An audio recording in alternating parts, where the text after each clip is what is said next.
Now what's a man gotta do to get that sort of attention from you? If that's the sort of attention you want, Larson, you're well on your way. Sounds like fun, but I'm only here to make an introduction. Lara Croft, meet Jacqueline Natla of Natla Technologies. Good afternoon, Miss Croft. My research department has recently turned its focus to the study of ancient artifacts, and I'm led to believe that with the right incentive, you're just the woman to find them for me. I'm afraid you've been misled. I only play for sport. Which is precisely why I've come to you, Miss Croft. This is a game you've played before, with your father. You both spent years searching for the Scion of Atlantis. All you needed was the location of Qualopec's tomb. You found Vilcabamba. How quickly can you get to Peru? Vilcabamba continues to elude us, and my insistence that we press on in spite of these failures has morale low. I suspect Jenkins to be the author of this sedition. He simply refuses to accept the possibility that Atlantis is the foundation upon which all known civilizations were built. Increasingly, I find it is Lara alone who remains untainted by academic dogma and open-minded enough to see this truth.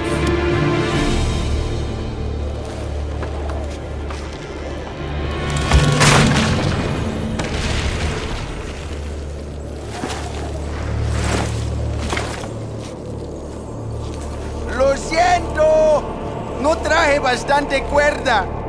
Not to worry. I'll find another way up. Welcome to the game commentary for Tomb Raider Anniversary. I'm Jason Botta, the creative director for Tomb Raider Anniversary. And I'm Toby Gard, the original designer from the first TR1. You were the creative director. Give yourself some credit. There's only 6 of us, though. I mean, we don't have such grand titles back in those days, but yeah. So in terms of the opening sequences of the original game, the whole thing was leading up to sort of the whole wolf extravaganza that happens, where it was kind of the big reveal of Lara Croft. And obviously some of that wasn't really appropriate anymore. People know who Lara was, so it enabled us to actually be able to show Lara in the intro, in the foyer in Calcutta, and obviously we didn't have to go quite so crazy with the wolf bit with the big tails flying off of her and stuff. And I think the essence of that whole cinematic and whatnot is the same, sort of an introduction to the main characters of the game and sort of sets up what the entire game is about.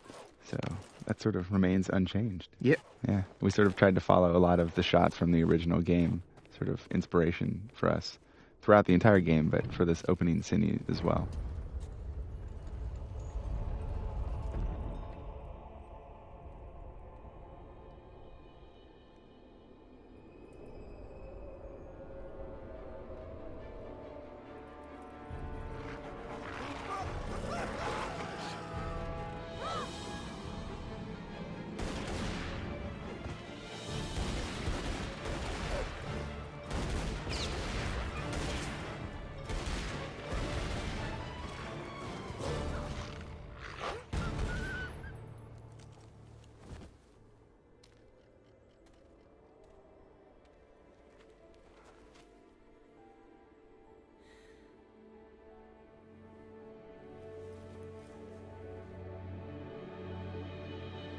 Hi everyone, welcome to my Let's Play of Tomb Raider Anniversary. I already did a playthrough for the other ones, the Legends and Underworld, and the 2013 release that was released a few months ago. But I wanted to go back to the original one because I just love the Tomb Raider franchise. But this one actually, like I said, is the very first one that was ever released. But they changed it. They changed it to make it look more like Legends, and some of the gadgets and abilities that you could do on that game, they brought it to this one. I'm kind of glad that they changed the whole look of it too, because I don't know if I would be able to stand going back to those old polygons and very square looking Lara. But you guys will also notice that throughout the game I'll be pressing these little diamonds that are throughout the maps, and those are basically commentaries from the creators of the Tomb Raider game, from the original one. So when you see those, I'll be pressing those just so we can hear their thoughts on their, what their thoughts were when they recreated the game. So I remember when we were first putting together the design for Tomb Raider, and I found that it was pretty disturbing how many games, how much there was of killing in games. Basically, so many people killing each other mindlessly. You know, you walk up to some chap, and just because they're from a different country, you can gun them down, and that seems to be perfectly reasonable. So in TR1, I felt like, apart from the fact that I didn't think we could do very good humans at the time, like other human enemies, it seemed to me like a much nicer thing to do to have the enemies be animals, sort of, you know, vicious animals like bats and rats and things. Which is ironic because I think now most people would consider killing animals way crueler than killing people. It is, yeah. I mean, pretty much, the worst thing about it is, of course, they're all endangered species. None of this occurred to me at the time. To be honest with you, I just thought, great, we're not killing humans hardly at all. What a great selling point. When we redid it, we went and we looked at the animals in TR1, and they weren't very mean looking, which made killing them even worse. I remember my teddy bear model was very cute. That's right. So we consciously tried to sort of go back and make the animals much more vicious this time around, so you didn't feel so bad about killing them. You can maybe only lose about an hour of sleep instead of all night. It's funny they say that, you know, they want to have people killed in this game, but I remember in Tomb Raider 2 they did. There was a lot of people to shoot.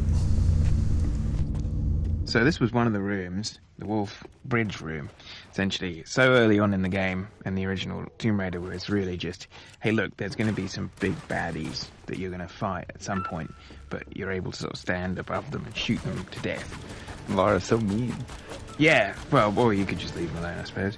There was nothing really going on in that room in the original TR1, and I was sort of pushing for us to simply, you know, just skip this room on the remake because it wasn't particularly significant. But yeah, I think visually it was one of the more sort of recognizable areas from TR1, though. So we wanted to keep it, but sort of change it a little bit. So I think it was you that had the idea, right, of breaking the first bridge, so that you fall down into the wolf area. Yeah.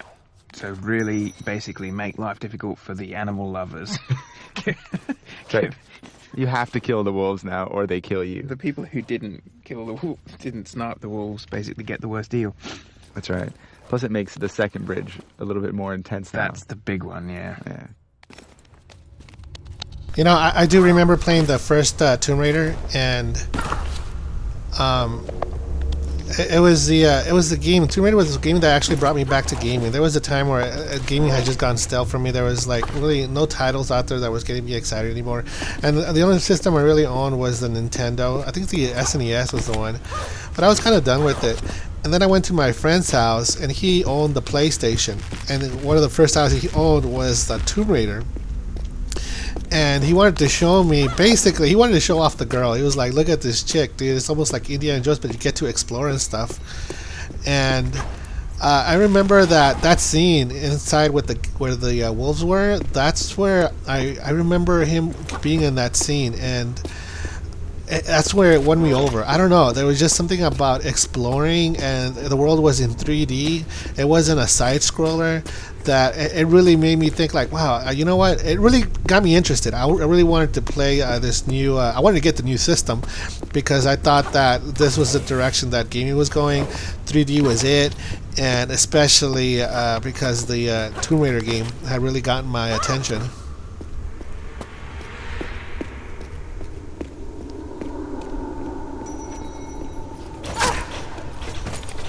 So this room in the original, there was the goal to try and create a sense of reality to sort of the progression. Like we had to separate Peru into 4 levels, but when we were designing them, we made them so that they were supposed to fit together. We tried to keep the big door at one end, and then you'd be popping out on the other side into the new level. So they were very continuous, essentially 4 continuous massive levels, but they were split into chunks. One of the improvements is that actually happens now seamlessly, so you carry on through it. And it's a little easier that way to be able to tell what some of the areas were supposed to be. And this particular area was supposed to be essentially a fortified entrance to their city, whereby you've got arrow areas, these sloped walls, and then holes for people to be able to, I don't know what they do, chuck rocks at people or throw stones or call them names and stuff, leading to the actual main entrance. Right, it was sort of the last fortitude of the Vilcabambans against the invading Spaniards. Spanish. That's right. And originally you came in sort of up top in one of the side areas and sort of worked your way around. But we felt that we really wanted to make the players play the route of the Spanish invaders, since that's essentially what Lara is. She's sort of coming in and going into the home of the natives here. So we wanted to make her run the gauntlet down the center. Well, you guys, we're coming to the end of this video, and I'd like to say thank you so much for taking your time to watch this. And also, I hope you guys are enjoying my commentary alongside with two of the creators. I like to hear what they had to say, what they were thinking also when they were designing the game, so I hope you guys are as well. I do also appreciate any thumbs up that you guys give me and any comments that you guys give me. I'll try to respond to them as well. But I'll see you guys next time on the next Tomb Raider video.